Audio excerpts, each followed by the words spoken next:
भविष्य का दूसरा नाम है संघर्ष। हृदय में आज इच्छा होती है और यदि पूर्ण नहीं हो पाती तो हृदय भविष्य की योजना बनाता है। भविष्य में इच्छा पूर्ण होगी ऐसी कल्पना करता रहता है, किंतु जीवन ना तो भविष्य में है ना अतीत में। जीवन तो इस क्षण का नाम, अर्थात इस क्षण का अनुभव ही जीवन का अनुभव। पर हम ये जानते हुए भी इतना सा सत्य समझ नहीं पाते।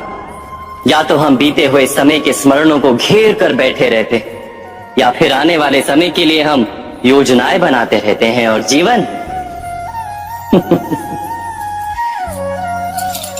जीवन बीत जाता है।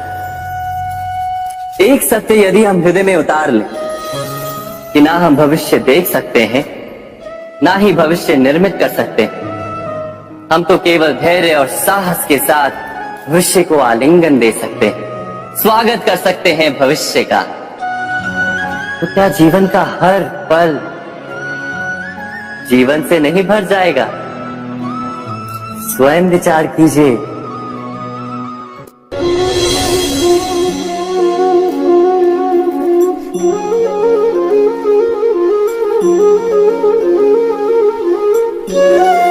ज्ञान प्राप्ति सदा ही समर्पण से होती है, ये हम सब जानते हैं। किंतु समर्पण का वास्तविक महत्व क्या है? क्या हमने कभी विचार किया?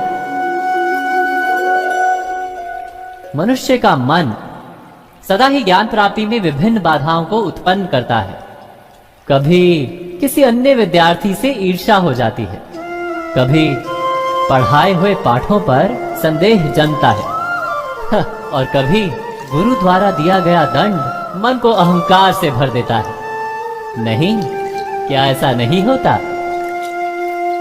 न जाने कैसे कैसे विचार मन को भटकाते हैं और मन की इसी अयोग्य स्थिति के कारण हम ज्ञान प्राप्त नहीं कर पाते। मन की योग्य स्थिति केवल समर्पण से निर्मित होती है। समर्पण मनुष्य के अहंकार का नाश करता है, ईर्ष्या, महत्वाकांक्षा आदि भावनाओं को दूर कर हृदय को शांत करता है और मन को एकाग्र करता है। वास्तव में ईश्वर की सृष्टि में ना ज्ञान की मर्यादा है ना ज्ञानियों की। गुरु दत्तात्रेय ने तो गाय और श्वान से भी ज्ञान प्राप्त कर लिया था। अर्थात विषय ब्रह्म ज्ञान का हो या जीवन के ज्ञान का या गुरुकुल में प्राप्त होने वाले ज्ञान का, उसकी प्राप्ति के लिए गुरु से अधिक महत्व है उस गुरु के प्रति हमारा समर्पण। क्या ये सत्य नहीं?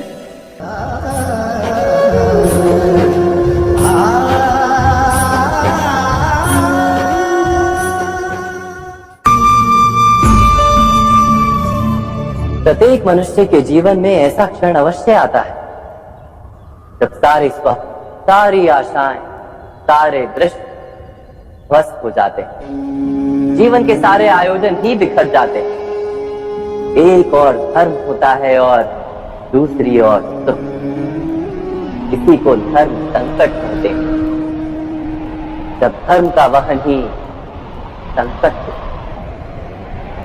और धर्म का त्याग ही सुख हो। विचार कीजिए, कभी किसी स्वजन के विरुद्ध सत्य बोलने का अवसर प्राप्त हो जाता है, कभी ठीक दरिद्रता के समय सरलता से चोरी करने का मार्ग प्राप्त हो जाता है, कभी किसी शक्तिशाली राजनेता या राजा के कर्मचारी का अधर्म प्रकट हो जाता है। सबके जीवन में ऐसी घटना बनती ही रहती है। अधिकतर लोग ऐसे किसी क्षण को धर्म संकट के रूप में जान ही नहीं पाते। हमें किसी प्रकार के संघर्ष का अनुभव ही नहीं होता। सहजता से सुख की ओर खींचे चले जाते हैं, जैसे मक्खी गुड़ की ओर खींची चली जाती। वास्तव में धर्म संकट का क्षण ईश्वर के निकट जाने का क्षण होता है। यदि हम संघर्षों से भयभीत ना, सुख की ओर आकर्षित ना, अपने धर्म पर दृढ़ रहे, तो ईश्वर का साक्षात्कार दूर नहीं।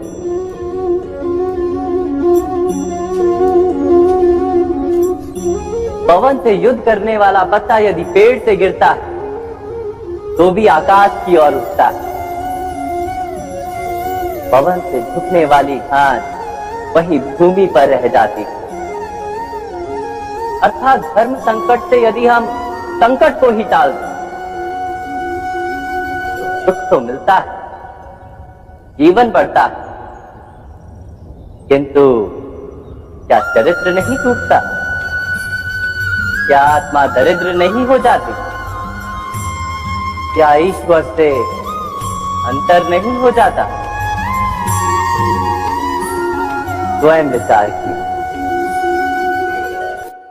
दो व्यक्ति जब निकट आते हैं तो एक दूसरे के लिए सीमाएं और मर्यादाएं निर्मित करने का प्रयत्न अवश्य करते हैं। हम यदि सारे संबंधों पर विचार करें तो देखेंगे कि इन सारे संबंधों का आधार यही सीमाएं हैं जो हम दूसरों के लिए निर्मित करते हैं। और यदि अनजाने में भी कोई अन्य व्यक्ति इन सीमाओं को तोड़ता है तो उसी क्षण हमारा हृदय क्रोध से भर जाता है। इन सीमाओं का वास्तविक रूप क्या है? क्या हमने कभी विचार किया? सीमाओं के द्वारा हम दूसरे व्यक्ति को निर्णय करने की अनुमति नहीं देते, अपना निर्णय उस व्यक्ति पर थोपते, अर्थात किसी की स्वतंत्रता का अस्वीकार करते हैं। और जब स्वतंत्रता का अस्वीकार किया जाता है तो उसका हृदय दुख से भर जाता है। और जब वो सीमाओं को तोड़ता है तो हमारा हृदय क्रोध से भर जाता है। क्या ऐसा नहीं होता?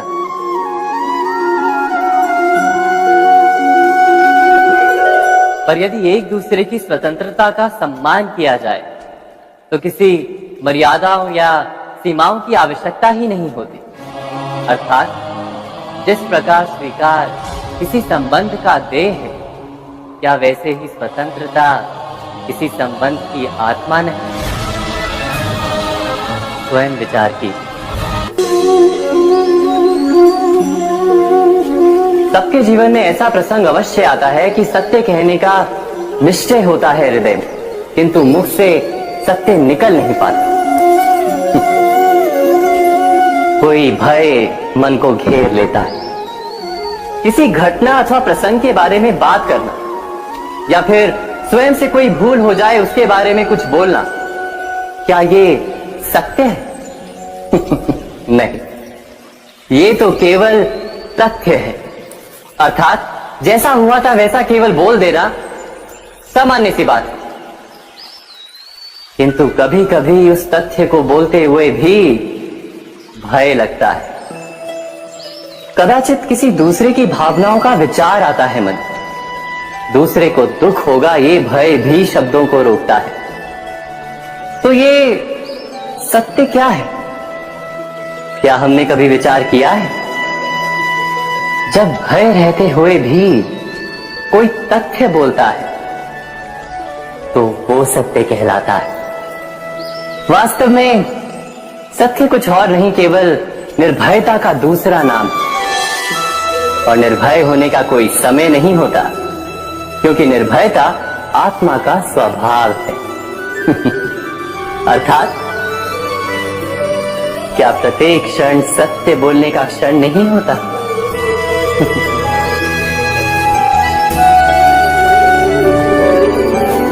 स्वयं विचार कीजिए।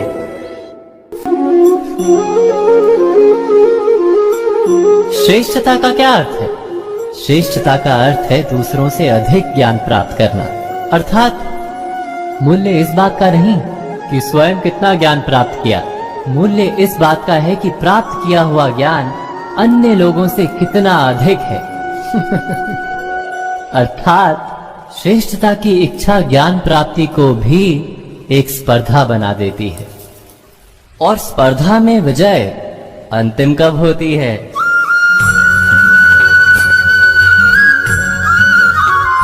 कुछ समय के लिए तो श्रेष्ठ बना जा सकता है, किंतु सदा के लिए कोई श्रेष्ठ नहीं रह पाता। फिर वही असंतोष, पीड़ा और संघर्ष जन्म लेता है। किंतु श्रेष्ठ बनने के बदले यदि उत्तम बनने का प्रयत्न करें तो क्या होगा? उत्तम का अर्थ है कि जितना प्राप्त करने योग्य है वो सब प्राप्त करना, किसी से अधिक पाने की इच्छा से नहीं, मात्र आत्मा की तृप्ति हेतु कुछ प्राप्त करना। उत्तम के मार्ग पर किसी अन्य से स्पर्धा नहीं होती, स्वयं अपने आप से स्पर्धा होती है। अर्थात उत्तम बनने का प्रयत्न करने वाले को देर अबेर सारा ज्ञान प्राप्त हो जाता है, बिना प्रयत्न के ही वो श्रेष्ठ बन जाता है। किंतु जो श्रेष्ठ बनने का प्रयत्न करता है वो श्रेष्ठ बने या ना बने, उत्तम कभी नहीं बन पाता।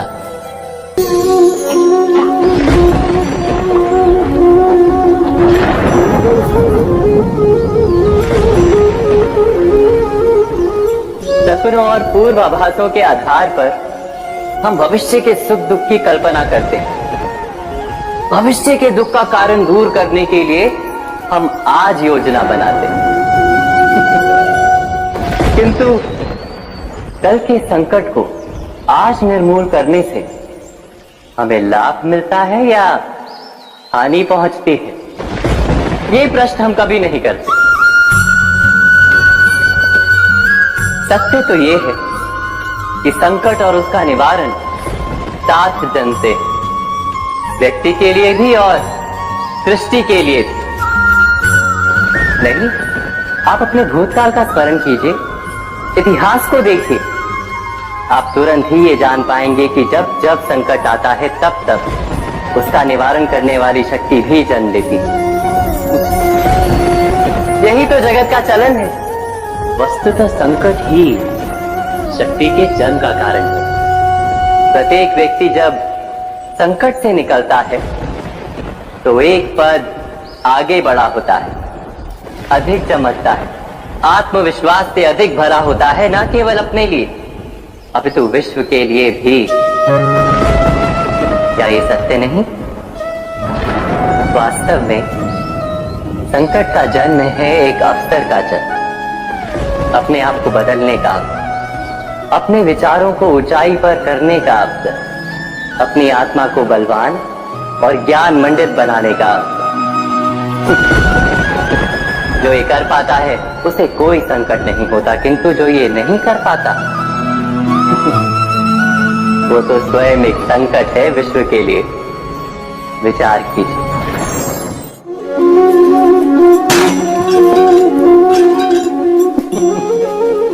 स्वयं विचार कीजिए।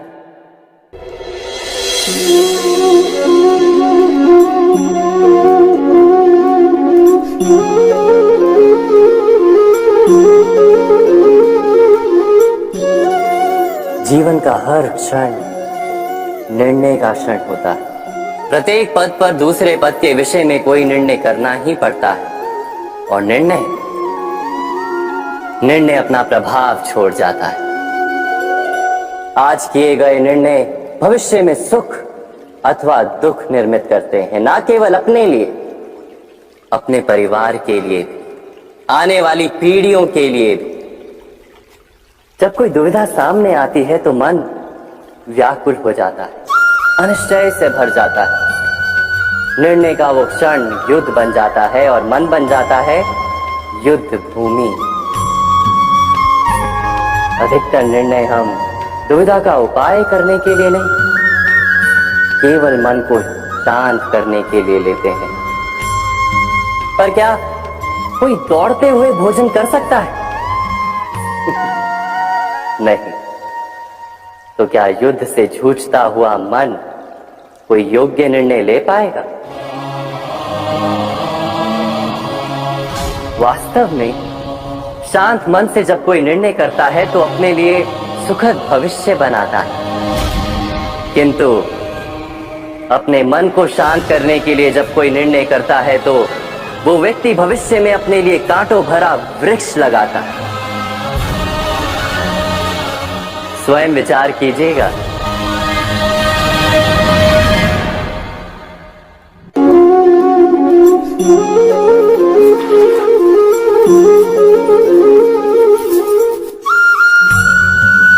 जीवन में आने वाले संघर्षों के लिए जब मनुष्य स्वयं को योग्य नहीं मानता, जब उसे अपने ही बल पर विश्वास नहीं रहता, तब वो सद्गुणों को त्याग कर दुर्गुणों को अपनाता है। वस्तुतः मनुष्य के जीवन में दुर्जनता जन्म ही तब लेती है जब उसके अंतर में आत्मविश्वास नहीं होता। आत्मविश्वास ही अच्छाई को धारण करता है। ये आत्मविश्वास है क्या?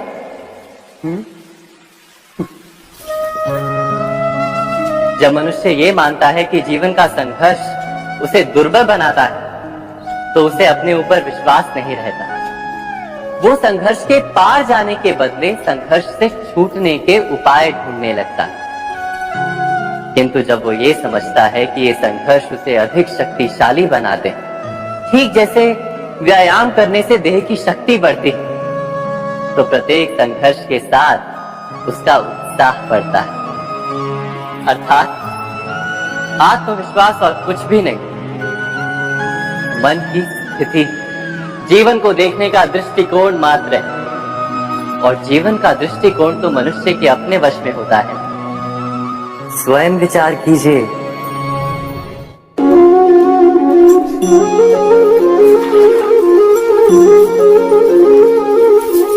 पिता सदा ही अपने संतान के सुख की कामना करते, उनके भविष्य की चिंता करते रहते।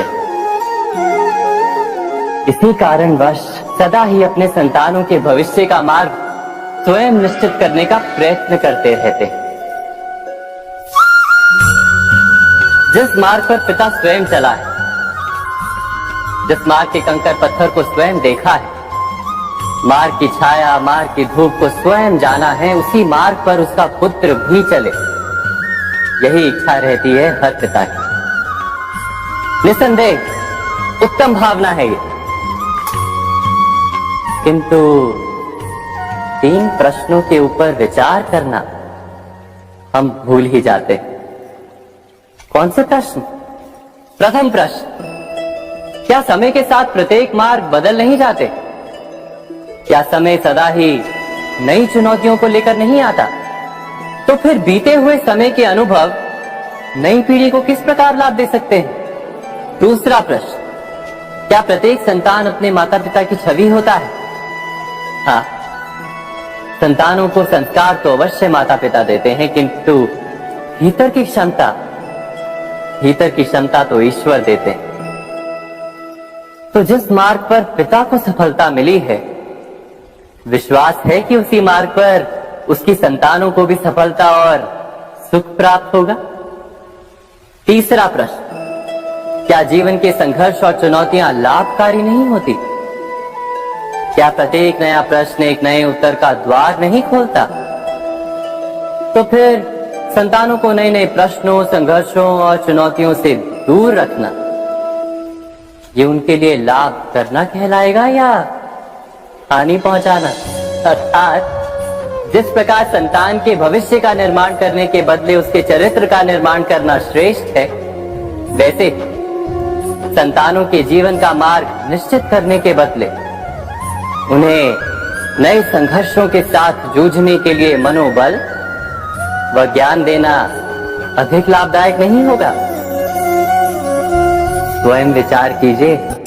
मनुष्य की सबसे बड़ी दुर्बलता क्या होती है? सोचिए। धन, प्रेम, अहंकार। मनुष्य की सबसे बड़ी दुर्बलता होती है उसके रहस्य।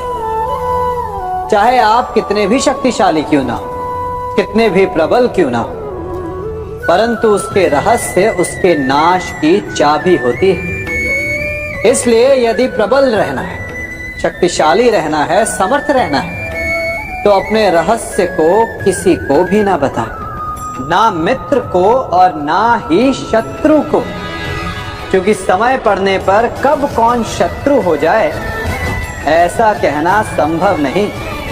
विभीषण को रावण के अमृत कुंड का ज्ञात था, इसीलिए प्रभु श्री राम रावण का वध करने में सफल हो सके। इसलिए उचित यही है कि आप अपने रहस्य को स्वयं तक ही सीमित रखें, मनुष्य जीवन की परीक्षा में सफल होने के लिए क्या नहीं करता? वो परिश्रम करता है, दौड़ भाग करता है, और ये सब करने के पश्चात भी जब उसका काम नहीं बनता तो वो नकल करता है ना? तनिक लौटिए अपने बचपन में, स्मरण कीजिए अपने बचपन की स्मृतियों का। क्या स्मरण हुआ? विद्यालय में जब आप परीक्षा देने जाते थे तो क्या होता था? आप ना सही परंतु कोई ना कोई सफलता पाने के लिए नकल करता ही था और उत्तीर्ण भी हो जाता था, है ना? परंतु जीवन की परीक्षा ऐसी नहीं होती। नकल करने वाला सफल नहीं होता। कारण विद्यालय में सबके प्रश्न पत्र एक होते थे, परंतु जीवन के प्रश्न पत्र और उनकी कठिनाई सबके लिए भिन्न होती, तो निश्चित रूप से उनके उत्तर भी भिन्न होंगे ना। इसलिए यदि आपको जीवन में सफलता पानी है तो नकल ना कीजिए, स्वयं के प्रश्नों का उत्तर स्वयं ढूंढिए और सफलता आपकी ही होगी। मनुष्य का जीवन हार और जीत, विजय और पराजय, सफलता और असफलता के मध्य झूलता रहता है। आपके साथ भी ऐसा होता होगा, है ना? जब आप सफल होते हैं, किसी चुनौती पर विजय पाते हैं, तो मन प्रसन्नता से आनंद के उपवन में झूमने लगता है, और जब आप असफल होते हैं तब मन दुख और पीड़ा के सागर में डूबने लगता है। परंतु वास्तव में सफलता और असफलता है क्या? तनिक ध्यान से सोचिए। ये केवल हमारी मनोस्थिति मात्र है। हमारी पराजय तब नहीं होती जब हमारा शत्रु विजय प्राप्त कर ले। हमारी पराजय तब होती है जब हम पराजय स्वीकार करें। हम असफल तब नहीं होते जब हम लक्ष्य न पा सके।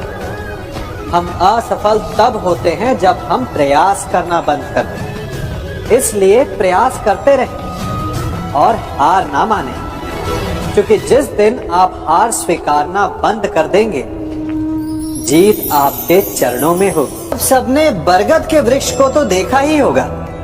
क्या आपको ज्ञात है बरगद के वृक्ष के बीज का आकार राई से भी छोटा होता है, परंतु बरगद का वृक्ष संसार के महाकाय वृक्षों में जाना जाता है। जब उसका जन्म होता है तब उसमें वो जटाएं, वो शाखाएं नहीं होती, परंतु जैसे जैसे उसका विस्तार होता है, जैसे जैसे वो अधिक शाखाओं का भार उठाता है, अधिक पत्तियों का सृजन करता है, वैसे वैसे उसकी शाखाएं जटाएं बनकर जड़ तक पहुंचती है और इस वृक्ष को सहारा देती है। ये जीवन का बहुत महत्वपूर्ण पथ है। बिना लोभ लालच शुभ कार्य करें, अन्य लोगों की सहायता करें। धीरे धीरे आपने जिनकी सहायता की वो आपके सहायक बनते जाएं, आपकी जड़ों को और बलशाली बनाएंगे, आयु मान और आकार बढ़ाएंगे। सहजीवन, सहायता और निष्काम कर्म आपको मृत्यु के पश्चात भी मरने नहीं देगा, आपको अमर रखेगा। हमारा शरीर प्रकृति का एक महान आविष्कार है। इससे जटिल संरचना संसार में और कोई नहीं।